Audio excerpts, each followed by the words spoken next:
You are listening to This is Oklahoma, hosted by Mike Hearn, telling stories of Oklahomans and those that have made it their home. What's up, guys? Welcome back to another episode of This is Oklahoma podcast. Mike Hearn here, your host, back with another episode. Excited to share this episode with you today, but before we do, I've got to thank our sponsors. First of all, the Oklahoma Hall of Fame. They've been a huge part of this podcast for the last few years. So the Oklahoma Hall of Fame have been sharing Oklahoma's story through its people since 1927. For more information on the Oklahoma Hall of Fame, go to www.oklahomahof.com.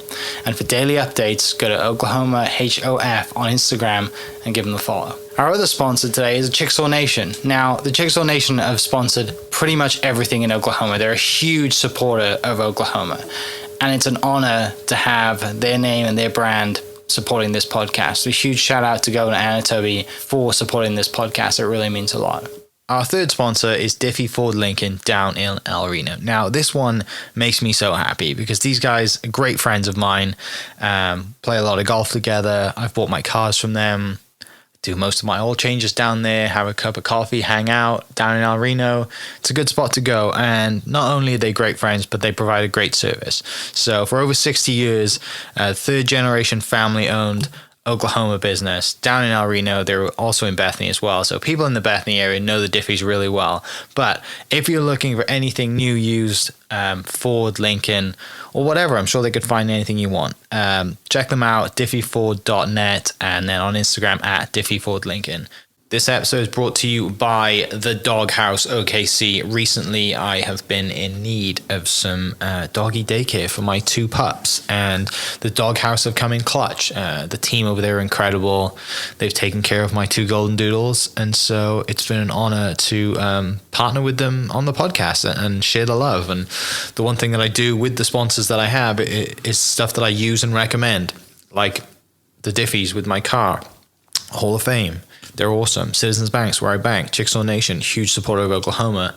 And adding to that is the Doghouse. And so if you're in need of doggy daycare in the day or boarding overnight, they do grooming and other cool things too. But I've had a fantastic experience, and it's an honor and a privilege to share this with you too. So go to thedogHouseOKC.com and follow them on Instagram at thedogHouseOKC. And hopefully our pups will run into each other. This episode is brought to you by the Oklahoma State Treasurer Unclaimed Property Division. Oklahoma has more than $1 billion of unclaimed property. Reclaim what's rightfully yours. Visit YourMoney.ok.gov and enter your name to find out if you have lost money from utility deposits, uncashed checks, life insurance policies, or more. If you've got a minute, search for free and visit YourMoney.ok.gov. Dust the red dirt off your boots and get all your rowdy friends together. Born and Raised Music Festival is back for one hell of a weekend. September 13th through 15th, 2024 in Pryor, Oklahoma. Featuring Cody Johnson, You got a chance, take Hank Williams Jr., all my rowdy friends are coming over tonight. Cole Wetzel, plus Midland, Dwight Yoakam, the Red Clay Strays, and many more. Weekend, single day, and camping passes on sale now at bornandraisedfestival.com. What's up, guys? Welcome back to another episode of This is Oklahoma. Mike Hearn here, host, back with another episode. Today, I am in the War Acres area, and it gives me great pleasure to introduce to you Jed Chappell, who is CEO of City Center. Jed, thanks for the tour. Fantastic facility you've got around here. Really excited to share the story and talk about the event that you guys have coming up. Yeah. But before we get to all of that stuff, tell me a little bit about kind of your story and your kind of connection to Oklahoma. Were you born and raised here? Well, I actually was born in St. Louis, and so when I was a year old, we moved to Oklahoma City, and I've been here ever since. I'm 47 now, so it's been a while. Really love Oklahoma City. I just feel like I'm a city guy. This is my town. I love it. And so, I grew up going to school in the northwest side of Oklahoma City. Ended up, my life kind of took a turn at a young age after my father passed at 11 years old. By the time I was 14 years old, I ended up beginning a life of selling drugs and carrying a gun everywhere I went. By the time I was 18, I got wrapped up in an armed robbery, and I ended up getting shot 4 times in the midst of that armed robbery. And that was really where my life completely changed forever. That really began a process for me in my life to where I started looking at life a little bit differently.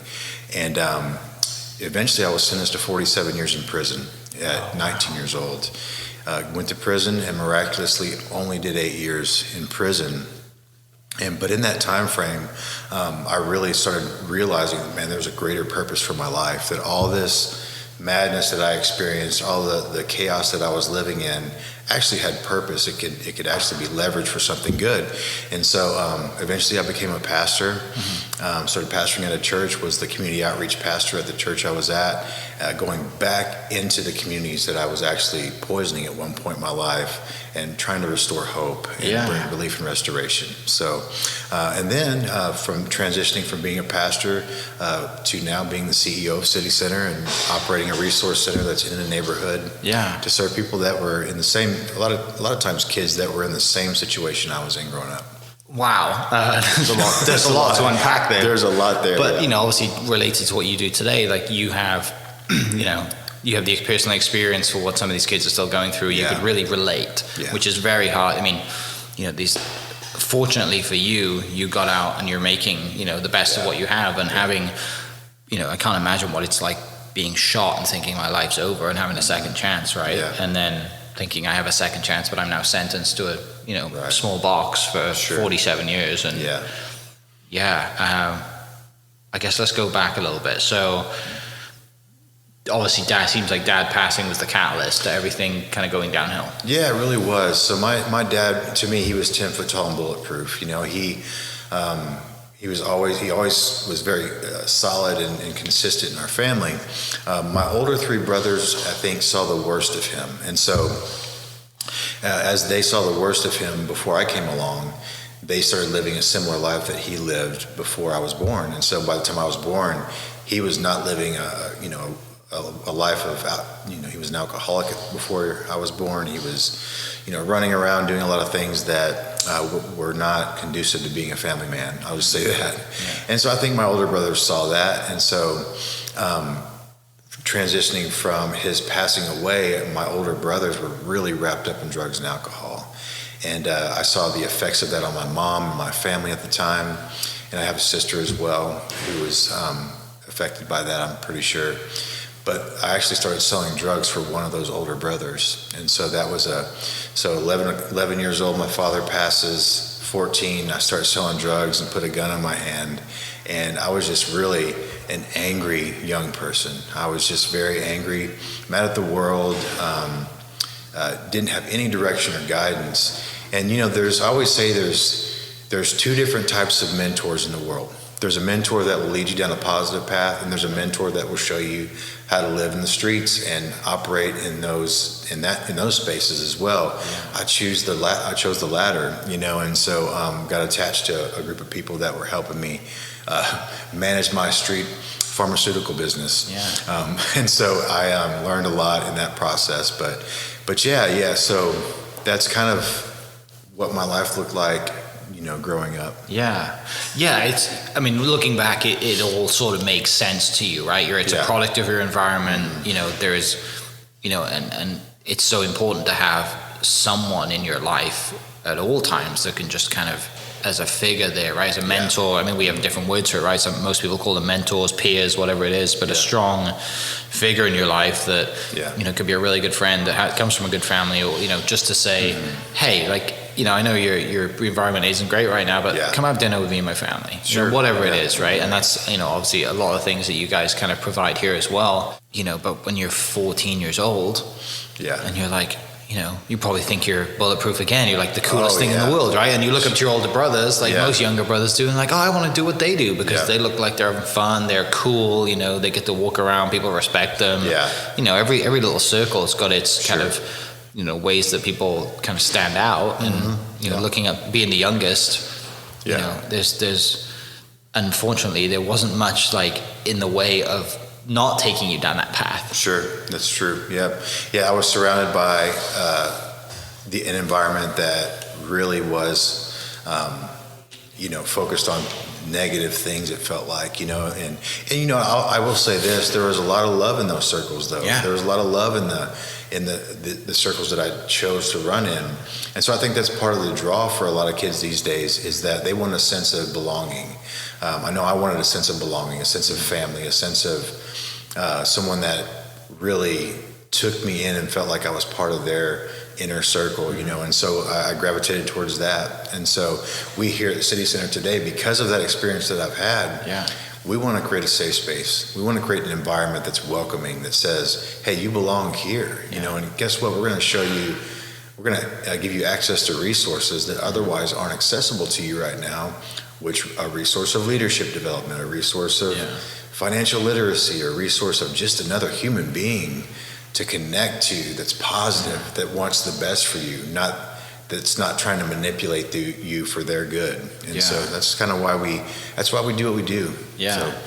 Also, like, people listening, take this with a grain of salt, but like, when you're working on the street selling the products that you're selling, the amount of business knowledge that you're learning from a young age, right? Like, I know you're not doing the best stuff in the world, but like, you're learning how to manage clients, gain clients, sell product. Like, you're not getting that from school, the best on the street experience that you're getting, right? That's typically why, that's always why I say, hey, I was a street pharmacist, not a drug dealer, because I had a legit business, and those guys showed me, how to manage I call it a street profit and loss sheet, I how to manage my money, how to like weigh things up appropriately and package them to sell. And you had to be a salesman. A lot of times the drugs would sell themselves, obviously, but at the same time you had to gain clientele. So that's a really interesting point. It's it's a really good point. So I heard that on a podcast years ago. That was like the best salesman generally sold candy or weed in high school. I was like, it actually started with bubblegum for me. I sold bubblegum. I would steal bubblegum from it was called Tom's Foods. It's a convenience store down the road from my house, and sell it at school, man. There was something that had an entrepreneurial spirit, from an early age. So tell me about, I guess, if you're okay to talk about it. I mean, that the time you get shot, like, talk me through that. So it was January 20th, 1995. Never forget the day. It was a beautiful day outside. I was in the midst of my drug dealing career, which wasn't very, had been short lived, and it was the time of the year where they call the drought season. So the drought season is that time of year, whether it's because of border control or legal things or whatever the case may be. There's a shortage in product that's coming into the country to sell. And so at that time, when I was 18 years old, as fast as I would make money, I would spend it. I just wasn't very, I could always make it pretty quickly and pretty easily, and a lot of it. So I just would spend it and have a really good time. And so some friends of mine knew it was the drought season. They came by my house and they knew I had a gun. I carried a gun with me everywhere I went. And they said, hey, let's go kick in some doors to people's houses. If anybody's home, we're going to take some rope and we're going to tie them up and take everything they got. And I'm not proud of that. I will say that I share my past often. I don't live in my past, but I share my past because it does inform my future, my present even.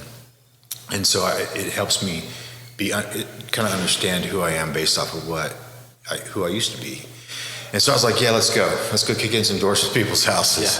10 o'clock that morning, we went from house to house in Oklahoma City, kicking in people's doors, taking things. And thankfully, nobody was ever home. I don't want to minimize what we did because we still terrorize people once they come home and their house has been robbed. So it's a really bad, a bad situation altogether. So we go from house to house, and at 3 o'clock that afternoon, we said, we're going to hit one last house, just one last house, and then we're going to go to any pawn shop we can, cash in what we've gained, and get some money for the day and call it quits.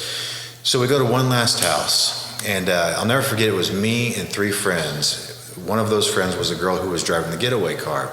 I'll never forget the car. It was an old brown, dusty Buick Regal. I mean, it had 3 of its 4 cylinders firing appropriately. So it's not like it's funny that I call it the getaway car. I remember that car very distinctly. And girls in the getaway car in the driveway. We're inside the house, me and 2 friends. And as we're inside the house, we look out the window, and there's a police car in the driveway pulling the getaway driver out of the car into their cruiser. We're like, man, we got to get out of here. And so I have a gun in my hand. We break out of a side window and take off running through this neighborhood. I'm in front with a gun in my hand, exposed, gun in my hand, and my two friends are behind me. We're racing through this neighborhood, try to get away. And as we're running, an undercover police car comes to an abrupt stop, jumps out of his vehicle. The officer jumps out of his vehicle, draws his weapon on me and says, "Drop your weapon or I'm going to shoot." And me, from 20 feet away from him, with my first just wired reaction, I raised my weapon on him and said, "No, you drop your weapon or I'm going to shoot." And it was a really intense, charged moment. Before I could squeeze the trigger, he shoots 5 times, hitting me 4 times in my chest, arm, and twice in my hand. And my hand currently has, you can tell, has some damage from that experience. Well, I hit the ground. I lose 65% of my blood supply. Ambulance comes. I flatline in the ambulance for 20 seconds, and I wake up handcuffed to a bed in ICU at Baptist Medical Center here in Oklahoma City. And I'm thinking, what just happened? What just happened? For me, as I approached that day, it was just like another day for me. It sounds crazy, but going to rob some houses, going to do some kind of crime or sell drugs, whatever the case may be, it was just another day for me. And the way I was living at the time, I never expected for something like that to happen, if that makes sense. And so it was really a major moment where I was just like, what is going on right now? I ended up going to county jail for a little while. My brother bonded me out. Got out of county jail, was out on bond for 7.5 months. So bond is whenever somebody puts up money to get you out of jail until you go to your trial or you plea out or whatever the case may be. So I was out for 7.5 months. My girlfriend at the time had gotten pregnant. So 7.5 months later, I have to go back into county jail for 1 month for a pre-sentence investigation. And during that month, they didn't find anything shining about me. I'll just say it that way. I was a bad actor. I was not living well. And so my time came then to go from county jail to the courtroom to be sentenced, because I gave a blind plea of guilty, saying, "Hey, I'm putting myself at the mercy of the court. Here you go." Well, I go in, and my whole family's there. The girlfriend who's pregnant is there, points at her stomach, says, "I'm in labor." She went into labor in the lobby. Oh my gosh. She's getting ready to have my oldest son, and I'm getting ready to get sentenced. The judge then hands down a sentence to me. He says, "I'm giving you 47 years in prison, and I hope you don't get out anytime soon, because I'm tired of little punks like you running around my city, threatening officers and taking people's stuff." And he wasn't wrong, Right, like one of the things you don't do in this country is try, it's like, in the moment, you obviously looking back, right, like it's, but it's, they throw the book at you, don't they? Oh yeah, and they said basically what that sentence was the maximum amount of time for each consecutive sentence he gave me. He ran them all consecutive. So my life was over. I couldn't imagine living to 47 years, let alone doing 47 years in addition to my young 19 years incarcerated. And that was when it just like the weight of everything just fell on top of me. Went back to my county jail cell after I hugged my family and cried, fell on my face. And that was when I had a really vivid spiritual moment. And I really surrendered my heart to Christ, and things radically changed for me from that point on in my life. So religion wasn't big in your life up until that point? No, it wasn't. I grew up in a church that was very traditional, very kind of check the box, I guess is the way to put that. So I went to church. My parents, my mom was a praying mother. She was amazing, and so but I didn't really take religion very serious, in my latter years, especially after my father passed away. So I felt like kind of like God abandoned me. I felt like he abandoned our family, especially when I saw the crazy stuff that was happening with my brothers and things like that. So have you met the judge or the police officer yet? Both. How was that experience? So really crazy. So fast forward, I only do 8 years in prison, miraculously because of good behavior. So I get out early in 2003, and I started attending I'll get us there, but kind of a cool segue to that, to the story about the officer. I started attending this church, And it's a church that's right across the street from where we're at today. Okay. And the youth pastor, I had been out 2 weeks, and the youth pastor said, "Hey man, you'd be a great youth volunteer." And I was like, "Man, you better run a background check. You need to run a background check and make sure you double check it. And then I'm going to tell you my story so you have the whole story." Right. And so I did, and his eyes were real wide as I was telling the story, but he had this sense of relief and peace, saying, "You know what, I think our youth group would really benefit from a person that's been through what you've been through." So long story short, the building that we're sitting in right now, which City Center owns and operates, was their youth building. And so the first time I volunteered after all the things that I experienced ever, as a free man from prison, was in this building serving youth. And now we own the building and we're serving thousands of youth every year. And so it's pretty cool to see how things come full circle. Fast forward a little bit longer, I ended up becoming a pastor on staff at the church. And I was the community outreach pastor, reaching out back to the communities that we, again, like I mentioned earlier, that we had poisoned. And so really loved what I was able to do. And so one day I'm sitting at my desk at the church, and I feel like, God doesn't speak to me in like a loud, booming Morgan Freeman voice, like some people maybe, but I wish that'd be cool. Like Bruce Almighty. Yeah, exactly. That'd be really cool. I love that. But he doesn't. But I had this impression in my heart that I was supposed to reach out to the officer that shot me. And I thought, man, God, this is a really heavy request. Like, this is something you're going to have to really guide me on this one. Because what if he thinks I've gotten out and I'm seeking retribution or whatever the case may be. Yeah, well, and not to mention like the trauma that he goes through. I mean, people don't think of that either, do they? I've got a brother-in-law in the police force too, and just like, yeah, you don't think of it. You always think of the person that's got shot. You don't think of the person that's actually like that was put in that position. I got some good stories I'll share about in that vein that you're spot on, And so anyway, I just felt like, hey, I need to do this. So he was no longer a police officer in the police force, but he was working a different job. And so I found out where he worked. Come to find out, he was also a first responder to the Murrah building bombing right after he shot me. This was back in the 95, mid-90s. A few months later, And so I found out where he works. I call his place of business. They take my number, not my name. And so I thought that was interesting. And so I get a call back 5 minutes later, and I know it's him. My heart is like just beating like a drum out of my chest. I had no game plan. I just thought, I'm going to call him, and but I felt like I was supposed to ask him for forgiveness for putting him in that situation, to have to shoot a kid, So I answered the phone, and he said, "This is Jared. I received a call from this number." And I said, "Yes, sir." I said, "I just have a couple questions for you." I said, "Are you a retired police officer with the Oklahoma City Police Department?" He said, "Yes, I am." And then with this next question, I thought, we're either going to be great friends or I'm going to jail because he's going to know who I am. I said, "Were you involved in a shooting that involved the youth back in 1995?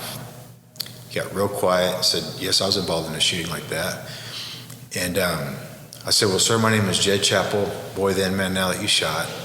I said, "I wanted to ask you for forgiveness for putting you in that situation." I said, "It's got to be hard enough to shoot anyone, let alone." And before I could get the words out, he says, "A kid?" I said, "Yeah, a kid." He starts audibly crying on the phone. And I get emotional when I talk about this because it still like hits me when I think about this moment. Like I'm on the phone with the officer that shot me. Yeah. And so... and probably because he's a first responder, saved your life as well. Yeah, right? yeah. Oh. Because you didn't think, he did, yeah. You wake up in bed, And so he said, "A kid?" And I was like, "Yeah, a kid." Starts audibly weeping.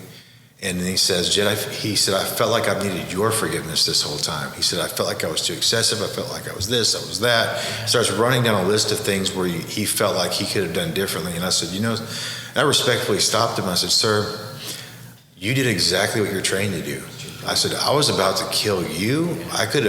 I'm not a certified weapon handler. I mean, I could have been shot some little old lady in her front living room. There's no telling what could have happened that day." I said, "Matter of fact, my worst day was my best day because of you." I said, "Have you ever heard of," and I mentioned the church that I was at. He goes, "Yeah, I've actually been to that church before." I said, "Well, I'm a pastor there now." And he said, my God, he does work miracles, doesn't he? And I was like, yeah, he does. And I said, I don't know how to explain. There's a lot that goes into explaining how I got to where I am today, and I would love to share coffee with you at some point to reconnect. And we became friends after that. About 6 months later, he calls me again, a little bit emotional, and says, he said, Jed, I have a family member who is actually it was his son, who's 17 years old, and he said he's struggling with a heroin addiction right now. And he said, I can't get through to him. My wife can't get through to him. We don't know what else to do. Would you be willing to meet with my son and help him navigate his addiction and get him to rehab? I'm like, literally I'm thinking, you could have asked me to mop your floors with my face, and I would have said, but this would be an honor, and so I did. I met with him for the next 8 months every week, ended up driving him to a rehab here in Oklahoma. He's been clean to this day, to my knowledge, and it was really interesting that day that I was driving him with his mom to the drug rehab. Me and his mom had lunch beforehand. She and I did, and she said, Jed, isn't it just like God to preserve your life so that one day, I get emotional thinking about this too, so that when one day things would come full circle and you would help us save our son's life. And I was like, man, I said, that's just the goodness of our God. I said, I can't really attribute that to anything good about me, but I'm so grateful to be a part of that journey with you. So that was a very powerful interaction and relationship that was formed with with Jerry, the officer that shot me, his wife, their son, and it's been great. And so and then the judge. So a previous board member of ours was the first assistant to the Attorney General at one point in his career, and I was talking to him about, obviously they all knew my story, all of my board members. And he's like, well, who's your judge? And I was like, Judge Black, and he's like, oh, Judge Black, man, he's like tough on crime. I know. I figured that out, And he said, man, you know what, I know him. I'll reach out to him. Would you want to have lunch with him? I said, sure. I would love that. I would love to share kind of who I am now, what's, going on. And so we had lunch, and he's like, man, he said, I think I was having a bad day that day. I was like, I know I was. I don't know about you, but I know I was. And so that was a really good relationship. It was kind of just lunch, and that was it. We didn't go any further than that, but had the opportunity to reconcile both of those relationships, and that was pretty powerful. But then, and so today, another cool component of the story is that I've received a full pardon by the state of Oklahoma from all my crimes, and a full expungement of those crimes as well. So you can't even look me up on the internet anymore.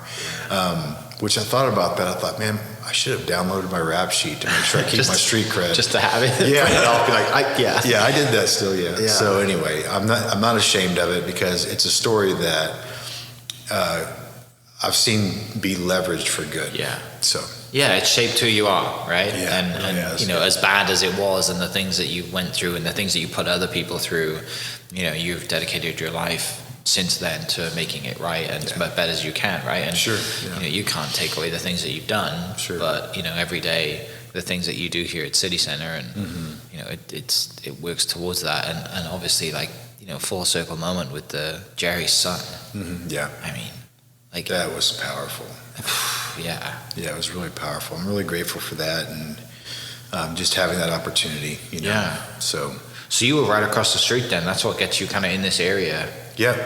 To pastor and just kind of gets you in this, Yep. That's obviously the close tie to City Center, what that was. Obviously it wasn't, the building was here, but it wasn't that at the time. Right. How do we transition then to thinking, I can do this, I want to really open up my own shop and really kind of focus on, on pointing what I have in my heart to give back to, people in need?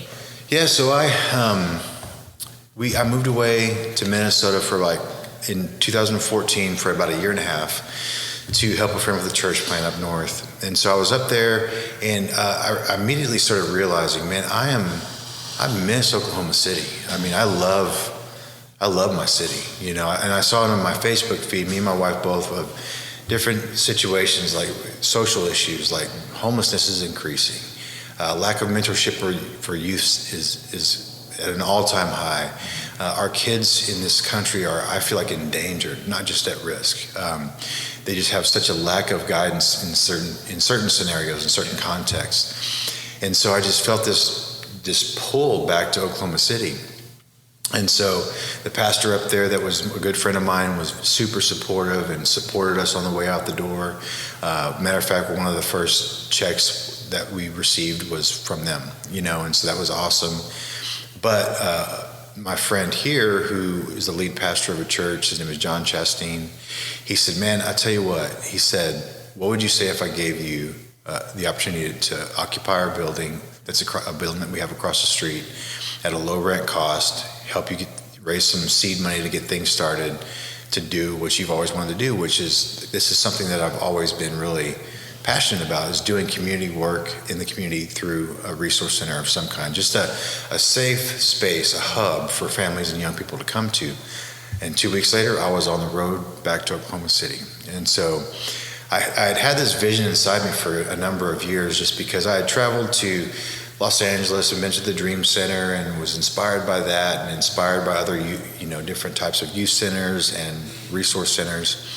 And so I already had an idea of what that would look like.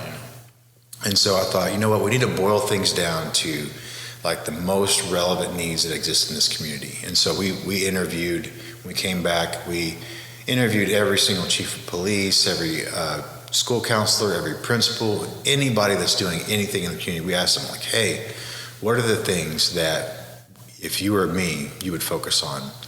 And it boiled down to food insecurity, clothing, and mentorship for young people. And so we're like, and I always say, there's our Chick-fil-A sandwich. That's what we do. And anything outside of that, we operate within this collective impact model that we've developed that says, hey, we're better together. We're stronger together. So one of my jobs is becoming friends with good folks that are doing great things in the nonprofit sector and in the corporate sector to come partner with us so they can fill in the gaps when other needs arise in the community.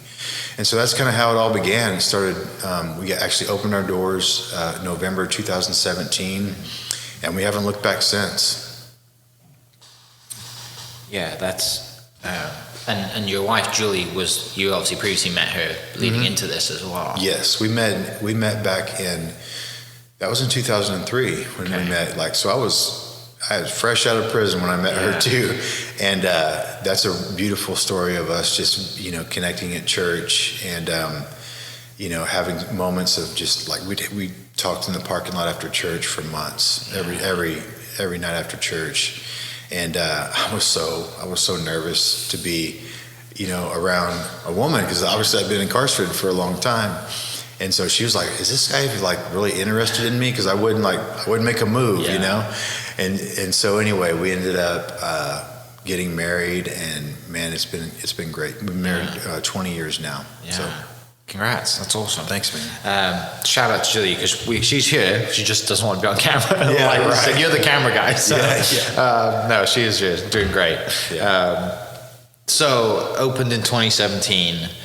Take me from then to now. Yeah, so 2017 we opened our doors, and man, it was like 3 kids came the first day to our after-school program. We're like, oh man, did we miss the mark? The next day, 4 or 5 kids came. The next day, 10 or 15. By the end of the week, we were running like 50 kids were coming, and it was a little bit chaotic, honestly. It was a little bit like a free-for-all, because we were trying to figure out programming, and it was me, Julie, and that's it. And so we ended up, funny story, there was a guy that came over, and he was actually grabbing a T-shirt from us, because we would printed these new T-shirts that we have with our logo, and we're, everybody has some swag. Yeah. And so anyway, he came over to get a T-shirt, and we thought he was being sent by the church to intern with us. So we started talking in those terms to him. He never said anything like, that's not why I'm here. He's like, oh, okay, that sounds good. Yeah, I like kids. So, and at the time, he didn't have to work. He wasn't in a situation where he needed a job. And so he said, we were like, well, could you be here, 5 days a week, basically 40 hours a week? He's like, sure. So we had a full-time volunteer that was serving in the youth department. And then later on, he's like, hey, I just came here for a T-shirt. I wasn't like, we were like, wait, what? We thought you were sent over here as like an intern / volunteer. Yeah. He's like, no, but you guys were so convincing. Like, I thought I had to be a part of this. And so he was our first hire. He was our first, outside of Julie. Julie was, because Julie at first was not getting paid. She was hired, then he was hired. And he was awesome. And so we kind of grew from there. We ended up hiring an athletic coordinator and a nutrition coordinator we hired as well, and the program just grew and developed and started seeing kids come in. We started partnering with other nonprofits and corporate leaders in the community to say, hey, can you help us we see that financial literacy is a problem for some of our young people. We see that basic life skills aren't being taught. We see that some of our kids that are getting ready to graduate don't have a birth certificate, don't know how to get that birth certificate, don't know how to do an ID, they don't have somebody to drive them to a driver's ed program. So we're like, okay, let's hear all the things, the relevant needs that are starting to come at us. It's like you can say, hey, we have a mentorship program, but there's a lot that comes with mentoring a young person, especially when they don't have any handles whatsoever on what navigating life beyond their current situation looks like. So we were literally having some kids dropped off out of the back of a police cruiser because they got caught stealing car stereos that day. So they're getting dropped off to our after school program. And so it was amazing and it was beautiful. There was lots of challenges, but such a beautiful story. Our building at the time I mentioned, it was given to us at a low rent cost. And some people started hearing about us, started volunteering. Kind of cool story. There was a lady that started volunteering. She would come in and out just helping with food. And then she began to ask some really pointed questions like, hey, what's your board structure look like? What's your financial structure? How many donors do you have? And all these different, I was like, oh, these are interesting questions. And then we saw a really sizable check come in the mail from her. And then I recognized the name and then asked if she would introduce me to some of her family. And then that led to a conversation that lasted 30 minutes where someone wrote us a check for $500,000 to buy our building. Bought our building, so we're debt free. We don't have to worry about any rent either or anything like that. And just one thing after another similar to that type of situation started happening for us, so that the momentum just began to develop for our organization. So 8 years later, we're still, plowing forward in a really exciting way. We serve about 12,000 meals a month out of our food pantry. We give away approximately 30,000 to 35,000 articles of clothing every month. And then we have a really thriving, vibrant youth program that we're just very proud of. So Yeah, let's dive into that for a little bit and dive into, obviously the food side of things. Start there. I mean, where do you get all your food to start? I mean, it's a lot of food to give away. Yeah, back to our collective impact model, we realized we're better together. And so there are people that specialize in supplying food pantries, like Regional Food Bank, Feed the Children. We've been very fortunate to have some partnerships with local grocery stores. We have 2 different people that have urban farms that give us fresh produce. I'm talking from the ground to the table. It's as fresh and as natural as you can possibly get it. So our kids and our families are getting very, a very high quality of food source. So the food pantry is very vibrant. We have lots of families that come in, lots of friends that are unhoused that will pop in. And so we have a dynamic to our food pantry. We have pop-top cans for families like that, or people that come in like that. We always ask them, hey, do you have electricity, gas, something to cook with? If they don't, we try to give them a type of food that they can actually eat straight out of the can or whatever. And so, it's been really exciting to see that work out. So. Yeah, and you've got 10,000 square foot facility here. You've got plenty of space to, kind of like a a gym sort of area, right? Like a huge open space. The kids can come run around, do their thing. And talk to me a little bit about kind of like the model that you know, everything's related in a house term, right? Talk a little bit about that. Yeah, we refer to everything in home terms in our building. You know, there's the living room, there's the dining room, there's the closet, the kitchen, and I feel like the way that the interior designer and my wife put everything together, it feels very welcoming. We feel like very much like home, because we believe and realize that this is going to be the one place that feels most like home to some families and to some young people. So we did that very intentionally. And so you'll come in some days and it smells like cookies in here. It's always going to smell like food of some kind, because we're always cooking something for the nutrition program. But that's a really important dynamic to what we do. And we always talk about, you know, dignity being the focal point. Like, how are we bringing dignity to people? There's great programming out there all over the city. I think the only thing that separates some from others is how do you deliver services? How do you deliver programming? Because how you make someone feel in the midst of meeting their need is really critical. You know, that can be a game changer for some people.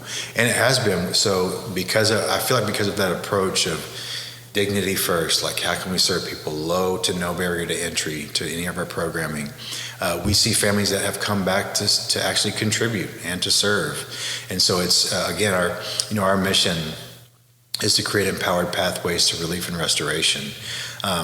It's one thing to blaze a path, cut a path through the middle of a lawn, but if you empower someone to help them create their own path, but based off what their interests are and their needs are and all that stuff, it feels different. And so that empowered pathway, we hope, will lead to relief, which, hey, if I'm hungry, I can't hear anything you're saying until I'm fed, to restoration, which is then saying I'm a contributor now to this community, to this center, to whatever the case may be. So that's how we operate. Yeah. So.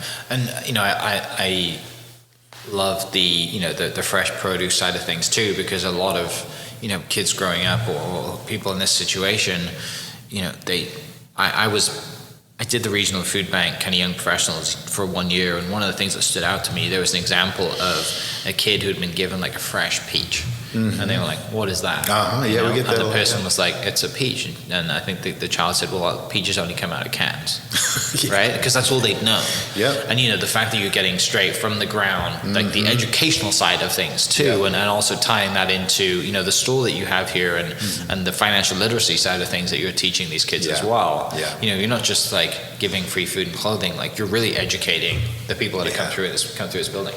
I appreciate you saying that. Yeah, that's the goal. You know, that's the restoration process. You know, we feel like, I think that you don't know what you don't know, you know? And so if we can introduce people into new knowledge, to new opportunities, it's an absolute game changer. We actually take the kids in our leadership program and in our youth program in general out to the actual farms where we receive our food from. And it was funny, they were like, hey, if you can pick it, you can eat it. And so the kids are actually picking some of the vegetables, eating them right there. You're like, what is this? What is going on right now? Like, this is how food appears in a grocery store, you know? And I'm like, this is how it works. And so that's just new knowledge for them. It's a new experience that's very dignifying experience, saying, hey, you can also be a part of contributing to, you know, what we have here at the center. And the financial literacy piece, all those things are so vital to helping them be prepared and ready for adulthood. So let's talk about, you know, kind of what makes this model sustainable going into the future, and then expanding City Center into other areas of Oklahoma as well. Well, we feel like what makes this sustainable is that, hey, we're not taking this whole thing on by ourselves. We actually have community partners that support us. So there's a financial piece to that. There's a volunteerism piece to that. There's a program sharing piece to that as well. So we believe that when we lock arms with our community all together and we move forward, that creates an opportunity to become sustainable, because, hey, we're shouldering something together.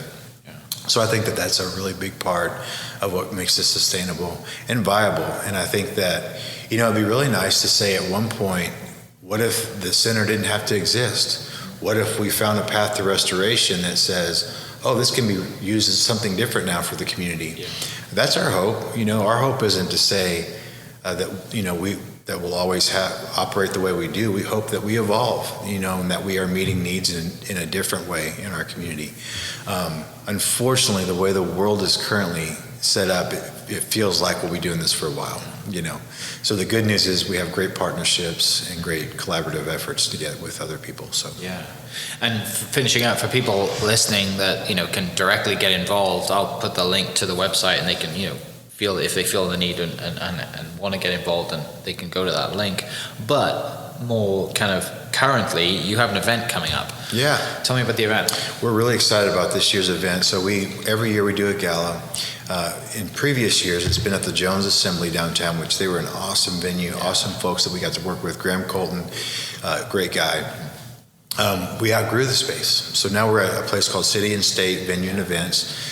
Awesome spot. It's happening October 3rd.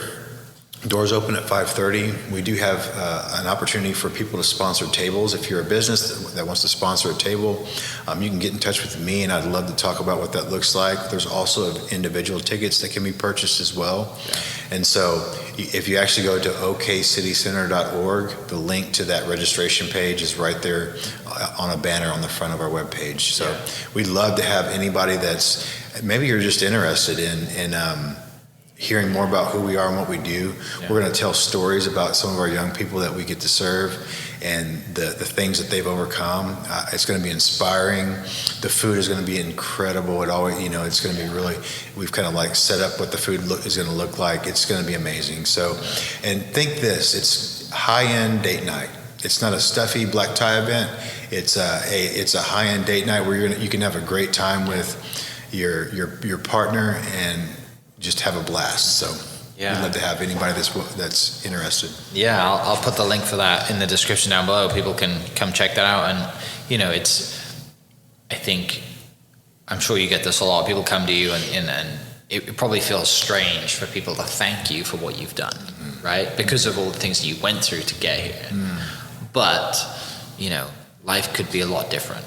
And those pivotal moments and all the little, things that have happened in your life, whether that's, getting shot, going into the jail cell, kind of having a judge having a bad day, and then, the turning it around while you're inside, only serving 8 years, reaching out to, Jerry who shot you and having that whole experience, like all these things, you look back and there's a reason. Yeah. And regardless if you're a person of faith or not, you can't ignore those stepping stones, right? And the things, and then, this will continue on, hopefully long after you and Julie are not here anymore, and this stands the test of time because you guys have built the foundation for it. I think that's really cool. Thank you so much. I appreciate this. It's a privilege and an honor to ever get to share on any platform, and I really appreciate you and leveraging your platform to tell this story, and more importantly, to leverage this to, potentially help more young people. So I've said this multiple times on the show. I say this a lot too. I mean, it's worth it if you change one life, and you guys have done a lot more than that and continue to do a lot more of that. So appreciate your time. Thanks for showing me around. It's a really cool facility. Yeah, thanks, man. For people listening, I'll put the links to the gala that's coming up October 3rd, and then also that will link to the website, and come check it out. And if you're in need or you feel like you have the capacity to help out, you feel called to share your story and to volunteer, reach out to Jed, Julie, and the team, and hopefully we'll hear some stories about you swinging by. Sounds great. Thanks so much, Mike. Awesome. For people listening, we'll catch you next episode. Cheers. Hope you guys enjoyed that great episode. Thank you so much for listening. As always, huge shout out to our sponsors, the Oklahoma Hall of Fame, sharing Oklahoma story through its people since 1927. For more information on the Oklahoma Hall of Fame, go to www.oklahomahof.com and follow them on Instagram for daily updates at OklahomaHOF. Our other sponsor, the Chickasaw Nation, amazing sponsor. They do amazing things for the state, and they're always sponsoring something in Oklahoma. They're a huge supporter of Oklahoma, and without their support, we wouldn't be able to do what we do. And our third sponsor is Diffie Ford Lincoln down in El Reno. Now, this one makes me so happy because these guys are great friends of mine, play a lot of golf together. I've bought my cars from them, do most of my oil changes down there, have a cup of coffee, hang out down in El Reno. It's a good spot to go. And not only are they great friends, but they provide a great service. So for over 60 years, third generation family owned Oklahoma business down in El Reno. They're also in Bethany as well. So people in the Bethany area know the Diffees really well. But if you're looking for anything new, used, Ford, Lincoln, or whatever, I'm sure they could find anything you want. Check them out, diffeeford.net, and then on Instagram at diffeefordlincoln. This episode is brought to you by the Doghouse OKC. Recently, I have been in need of some doggy daycare for my 2 pups, and the Doghouse have come in clutch. The team over there are incredible. They've taken care of my 2 golden doodles, and so it's been an honor to partner with them on the podcast and share the love. And the one thing that I do with the sponsors that I have is stuff that I use and recommend, like the Diffees with my car, Hall of Fame. They're awesome. Citizens Banks, where I bank. Chickasaw Nation, huge supporter of Oklahoma. And adding to that is the Doghouse. And so if you're in need of doggy daycare in the day or boarding overnight, they do grooming and other cool things too. But I've had a fantastic experience, and it's an honor and a privilege to share this with you too. So go to thedogHouseOKC.com and follow them on Instagram at thedogHouseOKC. And hopefully our pups will run into each other.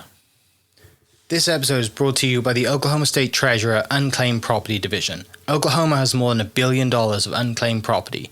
Reclaim what's rightfully yours. Visit YourMoney.ok.gov and enter your name to find out if you have lost money from utility deposits, uncashed checks, life insurance policies, or more. If you've got a minute, search for free and visit YourMoney.ok.gov. Dust the red dirt off your boots and get all your rowdy friends together. Born and Raised Music Festival is back for one hell of a weekend. September 13th through 15th, 2024 in Pryor, Oklahoma. Featuring Cody Johnson, You got a chance, take Hank Williams Jr., all my rowdy friends are coming over tonight. Cole Wetzel, plus Midland, Dwight Yoakam, the Red Clay Strays, and many more. Weekend, single day, and camping passes on sale now at bornandraisedfestival.com.